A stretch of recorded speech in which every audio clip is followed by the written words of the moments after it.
अपने लिए जिए तो क्या जिए, अपने लिए जिए तो क्या जिए, तू जी ए दोस्त जमाने के लिए, अपने लिए। नमस्कार दोस्तों, एक बार फिर से स्वागत है मेरे यूट्यूब चैनल कण्व नगर लाइव में आप सभी का।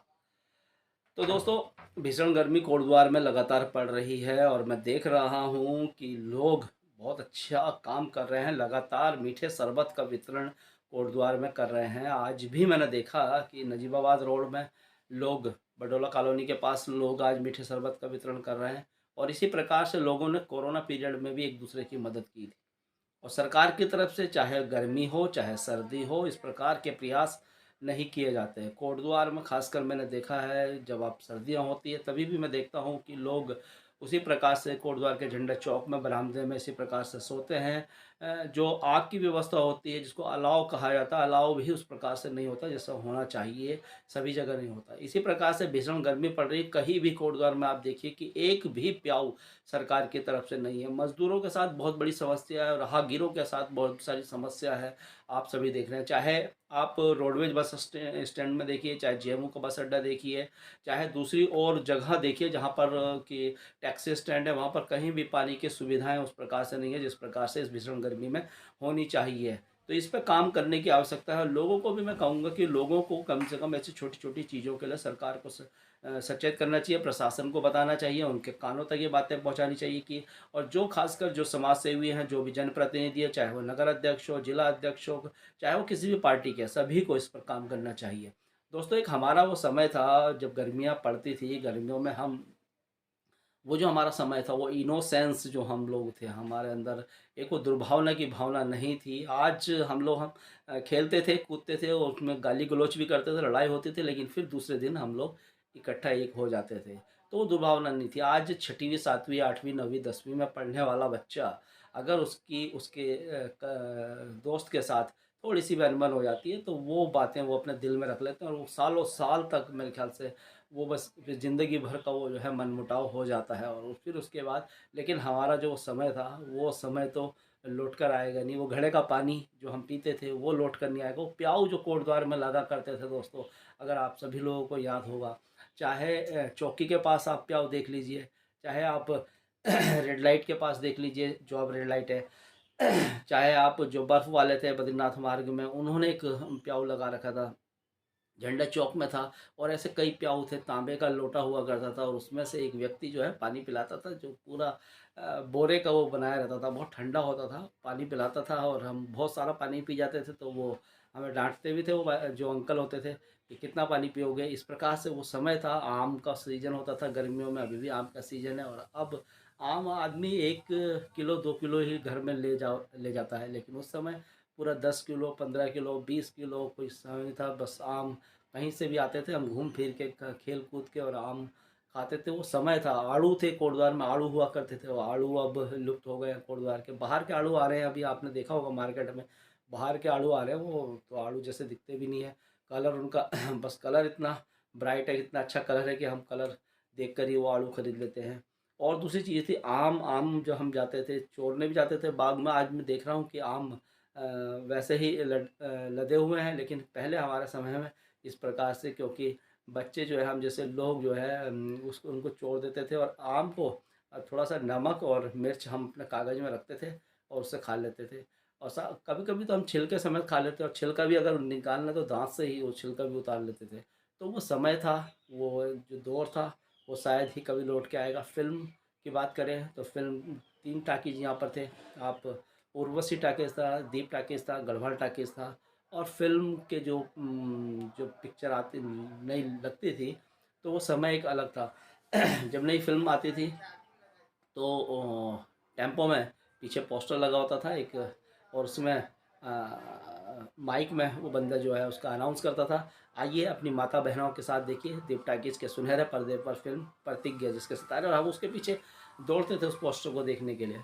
और फिर उसके बाद पिक्चर हॉल जाते थे, वहाँ छोटी छोटी कॉपियाँ लगी होती थी और देखते थे यार, जिस फिल्म में ज़्यादा जो गुंडे होते थे या विलन का जो रोल निभाते थे, देखते थे वो ज़्यादा तो समझते थे यार ये फ़िल्म अच्छी होगी। अजीत, कादर खान, अमजद खान उस समय ये सभी होते थे। प्रेमनाथ विलेन हुआ करते थे और एक से बढ़कर एक विलेन, और जिनकी अदायगी आज तो उस प्रकार की फ़िल्में ही नहीं बनती है जो कि हम सभी देख पाएँ। ढाई ढाई 3 3 घंटे की फ़िल्में हैं और एक अलग क्रेज़ फ़िल्म का हुआ करता था। फ़िल्में भी बहुत अच्छे से बना करती थी, एक्टर उस प्रकार के होते थे, बहुत तन्मयता से वो काम करते थे। आज तो फ़ास्ट फूड की तरह दौर हो चुका है। और साथ ही साथ आज हम पे खुद भाईचारा नहीं रहा, भाई भाई का नहीं है। किसी दोस्ती भी सिर्फ दोस्ती स्वार्थ के लिए, जिसका जहाँ पर मतलब सिद्ध होता है वहाँ उसकी दोस्ती है। जहाँ पर मतलब सिद्ध नहीं होगा कोई भी किसी से दोस्ती नहीं करेगा। सभी पहले एक ही कितने भी मतलब चाहे हमारी वो जेब से हम कितने भी वो होते थे, लेकिन मिलजुल कर सब एक ही उसमें रहते थे। अब आज तो दोस्ती भी कैटेगरी के हिसाब से होती है, जो जितना पैसे वाला उसके उसी प्रकार से दोस्ती है। क्या समय बदल गया है, लेकिन वो जो समय है वो लौट कर नहीं आएगा। आज के बच्चे वो मज़ा नहीं ले पाए। आज देखिए कि तीसरी चौथी में पढ़ने वाला बच्चा, उसको पढ़ाई के अलावा उसके पास दूसरा काम नहीं है, और फिर दूसरा काम है तो मोबाइल देख रहे हैं। फिजिकली कितना अनफिट हो चुके हैं हमारे बच्चे। तो ये सब चीज़ें हैं। हमें वही चीज़ हमें कम से कम, हम जैसे लोग जो हमने जो समय देखा है, हम पता नहीं क्यों ऐसे हो गए हैं। आज देखता हूँ मोहल्ले में कोई समस्या होती है तो बिष्ट जी अलग जाएंगे, नेगी जी अलग जाएंगे, रावत जी अलग जाएंगे, पोखरियाल जी अलग जाएंगे। तो सब अलग अलग समस्या वही है, उस समस्या के लिए एसडीएम और पुलिस थाने में जा रहे हैं, लेकिन सब अलग अलग जा रहे हैं। कोई मिलकर उस समस्या के समाधान के लिए नहीं जा रहा है।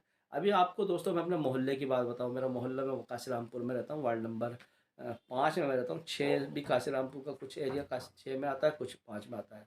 और यहाँ पर आप देखते हैं कि कुछ आश्रम है या बस्ती है, तो 4 5 लोग हैं जो पेंशनर हैं, अंकल हैं, वो लोग टहलने जाते हैं और कई बार मुझे कहते हैं प्रवीण ये लोग गंदी गंदी गालियाँ देते हैं इस प्रकार से। तो मैंने उनको कहा अंकल जी 4 5 दिन के बाद अगर आप कुछ ऐसे काम करेंगे तो ये कोई भी गालियाँ आपके सामने कम से कम नहीं देगा। तो उन्होंने कहा यार ऐसे कैसे हो सकता है। मैं बोला आप सुबह जाते हैं टहलने, शाम को जाते हैं, 2 2 घंटे जाते हैं, अपनी बहुओं की बात करते हैं, लड़कों की बात करते हैं, नरेंद्र मोदी, राहुल गांधी और दूसरे चीज़ों पर आप दिमाग जो है अपना वेस्ट करते हैं। आप बस्ती में जाइए, मोहल्ले में जाइए, देखिए कितने बच्चे हैं वहाँ पर, किस प्रकार से हैं, उनको कितने पढ़ने वाले हैं, उनको सबको इकट्ठा कीजिए, उनको पढ़ाइए, उनके साथ आत्मीयता लाइए, उनको बताइए। धीरे धीरे वो भी कहीं ना कहीं आपकी बातों को समझेंगे और आपके सामने कभी भी इस प्रकार से बातें नहीं करेंगे, गंदी जो लैंग्वेज का वो इस्तेमाल नहीं करेगा। आप उनको समय दीजिए। पेंशनर तो बहुत कुछ कर सकते हैं, जो हमारे पेंशनर हैं वो बहुत कुछ कर सकते हैं, और इसमें ज़्यादा पैसा भी आपका इन्वेस्ट नहीं होता। आपकी इमेज बनेगी, आपका समय और आपका ज्ञान भी और भी ज़्यादा बढ़ेगा, और उन बच्चों को भी एक आत्मीयता लगेगी, उन लोगों को भी। और कहीं ना कहीं वही बच्चे, वही बस्तियों से जब वो बच्चे निकलते हैं तो वो हमें हार्म पहुंचाते हैं। जब वो गलत एलिमेंट्स में फंस जाते हैं चोरी डकैती या कुछ भी दूसरी चीज़ों में, तो उनको फिर पैसा चाहिए और वो उस पैसे के लिए अच्छे घरों में वो करते हैं। तो कुछ ना कुछ हम कर सकते हैं। मैं ये नहीं कह रहा हूँ कि हम पूरी तरीके से हम इस चीज़ को समाप्त कर देंगे, लेकिन something is better than nothing. कई चीज़ें हैं हम लोग कर सकते हैं। तो दोस्तों वो समय तो अब रहा नहीं, खैर फिर भी हम जैसे लोगों को, जिन्होंने हमने जो समय देखा है और हम उन चीज़ों को जानते हैं, तो क्यों ना हम लोग पहल करें और आगे आएँ और सब मिलकर किसी भी चीज़ के लिए। क्योंकि समय दोस्तों बहुत ख़राब है। अगर अभी भी आप समझे नहीं तो अब मुझे नहीं पता कि आप कब समझेंगे। क्योंकि कोरोना में आपने देखा कि किस प्रकार से आपके भाई आपकी डेड बॉडी पर नहीं जा पा रहे थे, बेटा अपने बाप की डेड बॉडी पर नहीं जा रहा था। मैं खुद शमशान घाट गया था, मैंने देखा था वहाँ पर किस प्रकार से लाशें जल रही थी।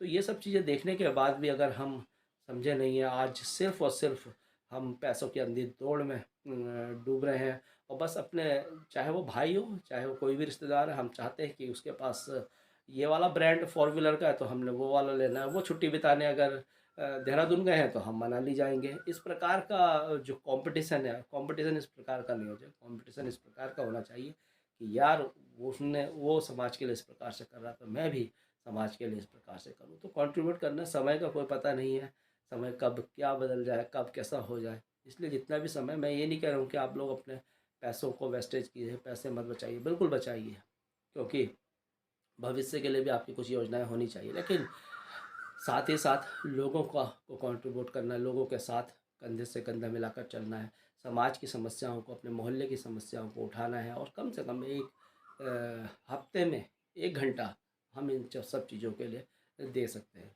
तो दोस्तों, आपको मेरे ये विचार कैसे लगे? और खबरें तो मैं आप लोगों के सामने लाता ही रहता हूँ, लेकिन कुछ अपने जो दिल के उद्गार हैं, जो विचार हैं, वो भी आज थोड़े बहुत मैं आपके सामने लेकर आया हूँ। आपको कैसे लगे कमेंट करके अपनी राय दीजिएगा। अच्छा बुरा जैसा भी होगा राय दीजिएगा। और साथ ही साथ मेरे चैनल कणव नगरी लाइव को ज़्यादा से ज़्यादा दोस्तों सब्सक्राइब कीजिएगा। बेल आइकन का बटन ज़रूर दबाना है, जिससे मेरे आने वाले वीडियोस आप लोगों तक पहुंच जाए। इन्हीं सब शब्दों के साथ दोस्तों, धन्यवाद। जय हिंद, जय भारत, जय उत्तराखंड।